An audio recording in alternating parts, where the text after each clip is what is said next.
Predstavte si malú chudobnú dedinu na okraji Habsburskej ríše.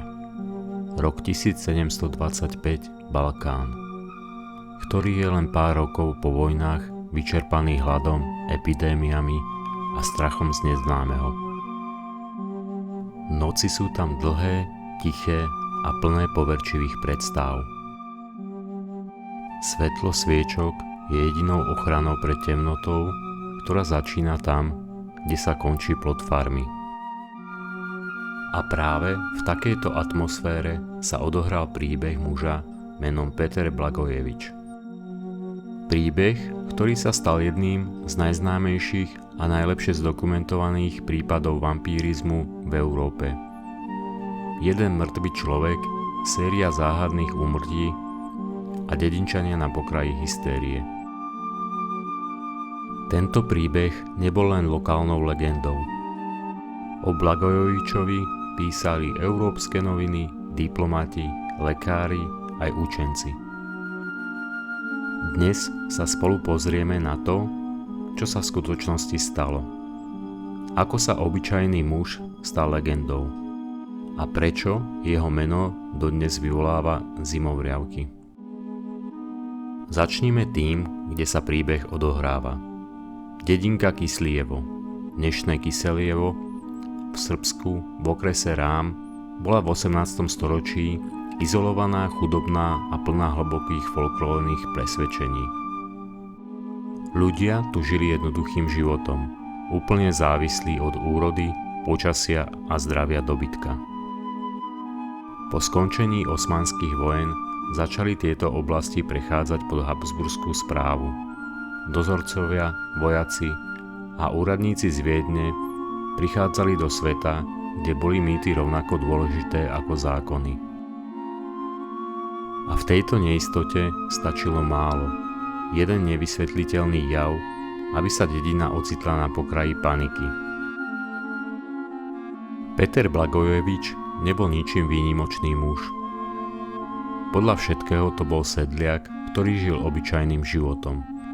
Až do roku 1725, keď zomrel vo veku približne 62 rokov, údajne po krátkej chorobe.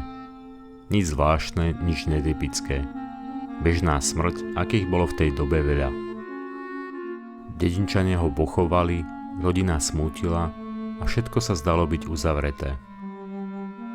Ale niekoľko dní po jeho smrti sa život v Kyslieve obrátil na ruby.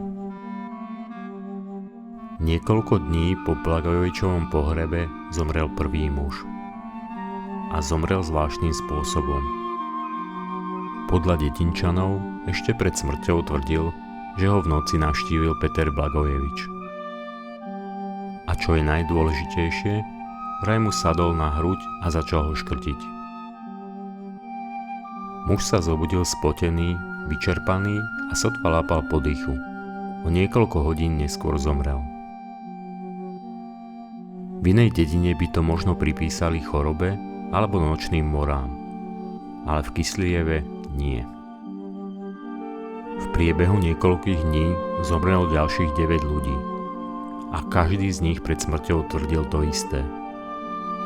Peter ich prišiel v noci navštíviť, sadol si na ich hruď, dusil ich a vysával ich silu. Niektorí hovorili, že vyzeral úplne ako živý.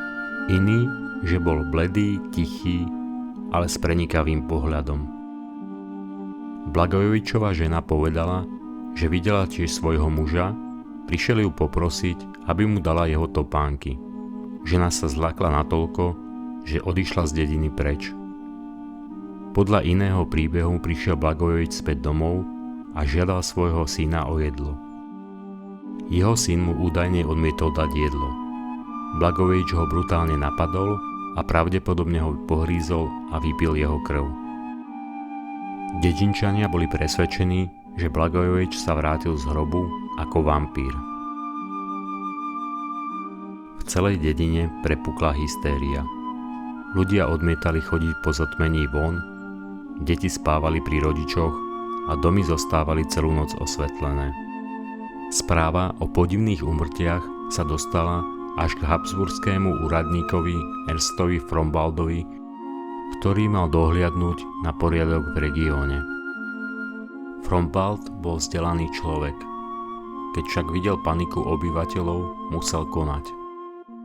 Dedinčania žiadali jediné: otvoriť Blagojevičov hrob. Nie zo zvedavosti, ale zo strachu. Frombald sa tomu bránil a snažil sa presvedčiť dedinčanov, že k takémuto činu najprv bude potrebné získať oficiálne povolenie štátnych predstaviteľov v Belehrade. No dedinčania odmietli čokoľvek robiť, kým sa o veci nerozhodne. Hrozili, že prestanú pracovať a zo strachu, že ich všetkých pozabíja Peter, opustia dedinu. A tak súhlasil. Vybral sa na cintorín spolu s farárom. Keď otvorili hrob, podľa dobových záznamov videli niečo, čo v nich zanechalo šok, zdesenie a presvedčenie, že mali pravdu. Petrovo telo vraj nebolo v štádiu rozkladu, okrem nosa, ktorý mu odpadol. Nešíril sa z hrobu mŕtvolný zápach, hoci uplynulo už 10 dní. Koža Blagojeviča sa olúpovala, pod ňou však bola nová, ružová koža. Nechty a vlasy pôsobili, ako by rástli ďalej. Ústa mal plné čerstvej krvi. Pre nich to bol jediný možný dôkaz o tom, že Peter Blagojevič je upír. Po otvorení rakvy sa situácia vyhrotila. Dedinčania žiadali okamžitý zásah. Vraj ak tak neurobia hneď, zomrú ďalší ľudia. A tak napriek Frombaldovmu nesúhlasu prebodli Blagojevičovi srdce dreveným kolom.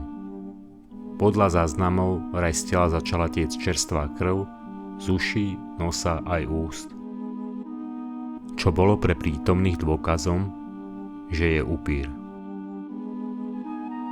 Telo následne spálili. A zázračne úmrtia prestali, aspoň podľa legendy. To, čo robí Blagojevičov prípad unikátnym, je fakt, že o ňom máme oficiálny dokument. Ernst Frombald poslal do Viedne podrobnú správu, kde opísal priebeh exhumácie, fyzický stav tela a správanie dedinčanov. No napriek jeho racionálnemu pohľadu bola správa pre dvorskú kanceláriu fascinujúca. A tak sa dostala do rúk novinárov, teológov a vedcov. V priebehu niekoľkých mesiacov sa príbeh rozšíril po celej Európe. O srbskom upírovi písali v Nemecku, Francúzsku, Anglicku a Taliansku. A Blagojevič sa stal prvým moderným upírom. Prípad Petra Blagojevičova spustil dominový efekt.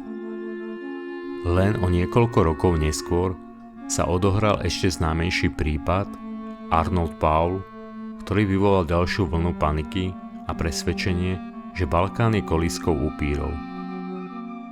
Video o Arnoldovi tiež nájdete na kanáli Záhady neznáma. Tieto príbehy sa stali inšpiráciou pre prvých európskych spisovateľov, ktorí vytvorili základ pre moderný vampírizmus. Bez Blagojeviča by možno nikdy nevznikli gotické horory 19. storočia alebo neskorší Drákula od Brama Stokera. Príbeh Petra Blagojeviča je dokonalým príkladom toho, ako sa strach, nevedomosť, folklór a sociálne napätie dokážu spojiť a vytvoriť niečo, čo pretrvá stovky rokov. Je to príbeh o smrti, ale aj o ľudskom strachu z neznámeho. O tom, ako potrebujeme vysvetlenia aj tam, kde žiadne nie sú. A hlavne, ako jedna malá dedina dokázala ovplyvniť celú európsku kultúru. A keď dnes počujeme slovo upír, možno si neuvedomujeme, že jeden z prvých skutočných upírov moderného sveta bol obyčajný muž z malej srbskej dediny, Peter Blagojevič. Muž, ktorý sa stal legendou a legenda, ktorá žije dodnes. A ak sa ti páči objavovanie zabudnutých mýtov a temných legend, podpor kanál Záhady neznáma odberom a lajkom.